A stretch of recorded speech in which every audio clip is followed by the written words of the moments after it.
All right, so welcome back to RSM 308. Last time we've discussed, we were talking about the benefits of sport participation and looking at it across the life cycle. Well, what we want to do now is kind of look a little bit at understanding sport participation. We're going to kind of hit some more of those benefits and talk about how the trends play out across the life cycle and across some of the different socioeconomic elements. And then we'll look at some of the constraints of what keeps people from participating, which becomes important. It's important for us to know as the programmers because we want that participation. That's our job, is to get that participation. So we have to understand what the constraints are as well. So let's look at some of the, the participation trends. And, and beginning with this, all right, oh, beginning with this, why should sport managers care about sport participation patterns and trends? Well, I just kind of told you, right?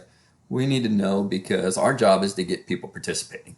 And we need to know, offer what's going to get people there to participate at our site, get people involved, and we should care. I mean, that's what a big other option is. We should care. We want to get people to participate. We see the benefits of participation. And so it's important for us to understand what the patterns are and what the trends are in their participation so that we can better meet those needs and serve those individuals and help them kind of meet what those needs are. And so that's what we're going to kind of look at is some of the trends and patterns that exist out there to help us better serve that group. And we've seen some sports have been on a downward trend. Um, this article here on the left is talking about why the ski industry is bad for skiing and ski towns and the environment. We also saw golf. Golf is on a kind of downward trend, and living here in Myrtle Beach, we can see that on a daily basis. When I can tell you when I first moved here, I think there were 120 golf courses in the area, and many of them have been sold off for real estate. We could make more money on the real estate market off of those golf courses. So there's been an effort to try with golf to try to reach new audiences, new populations, to try to spur that interest and get people involved in golf. But it's kind of an interesting phenomenon that is taking place. Okay, and think about the sports that you're interested in, whether if it's not one of these. How has participation in baseball? Baseball numbers are down. Is this year basically sitting out of professional baseball and not having the minor leagues? Is that helping baseball? Probably not. Football trends have been down. Soccer numbers have been going up. Lacrosse has been going up. Okay? So we see these trends taking place across the board. What's the new trend? Esport. Interesting phenomenon that now being offered at college campuses as a intercollegiate athletics. So important. So we're seeing growth and decline in different sport marketplaces, right? We're seeing the change in our interest, the change in the population's interest in how we view or participate in these different sports. And what we have to do is, what's our focus? We have to look at our philosophy and what we've been talking about. Have you read an article about philosophy of your philosophy? Been kind of challenging about, is it all about competition? Are we developed on or focused on sport development, or are we focused on competition? Look at it as a meaningful engagement with young people. Okay? Again, young people, you always hear the youth are the future of our country, but it's not only our country, but it's also sport, physical activity, and as we have to kind of help them see the significance and help them make that a habit a significant part of their life to help that continue on, because there are those health benefits that we can see. We'll hit on some of those here in a little bit. Can we focus on, and we should focus on, the quality of life? Sport, physical activity bring about quality of life, an improvement of quality of life. People want to move to towns, cities where they feel safe, but then they also feel like there's something to do. They can participate. They get to maybe participate actively and passively where they have that opportunity. Okay. Residual spin-off benefits of having sport: reduced juvenile crime, economic impact, sport tourism, right? And now the numbers of people that come in. School persistence. How can we keep some young people in school? Sport. They stayed in because of sport, and they wanted to participate in sport, and the only way they could do that is by staying in school. And creating dense social networks, and that basically means building up networks on kind of those, on the fields, courts. You build up relationships, and those relationships carry over into other aspects of our lives, whether it's not only social, but also business related. You build those relationships, and then you can go to those individuals and create deals and opportunities. So do we have those social networks that we can build off of?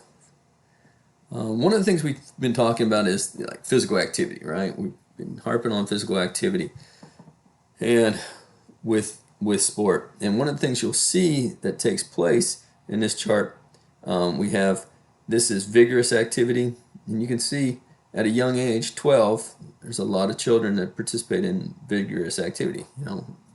For females, it's up around 65%, a little over, and for males, it was a little over 70%. But look what the trends do.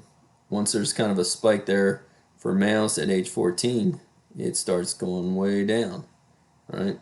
Right here is about the freshman 15 age, right? When you go to college, I guess it's right there, where you see that big drop off. Okay, so you see same thing happening in females. They don't have the spike. Basically at 12, it starts dropping, hits a little plane there at 13 to 14, and then continues that drop with a little bit of boost there at the 20-21 age. Okay. And this is moderate activity, and the participation in moderate activity. Again, a little bit flatter, but in moderate basically means how hard you're working, how much, and one of the ways to measure that is the heart rate. Okay, so looking at what's going on with your heart rate, and okay. So what's that mean? So that 12 to 21 year olds, 50% of the population not regularly getting vigorous physical activity on a regular basis. 14% of that population report no recent physical activity. 14% no recent physical activity. Inactivity is more prevalent among females than males. We kind of saw that in the chart. Inactivity is more prevalent among whites than any of the other ethnicities, except for when you look at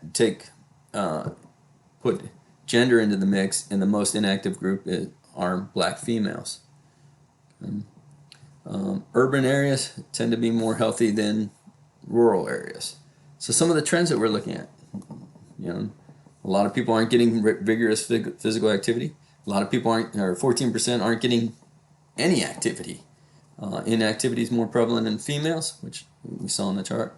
Inactivity more prevalent in whites than any other ethnic group, and there's more inactivity when you throw in gender.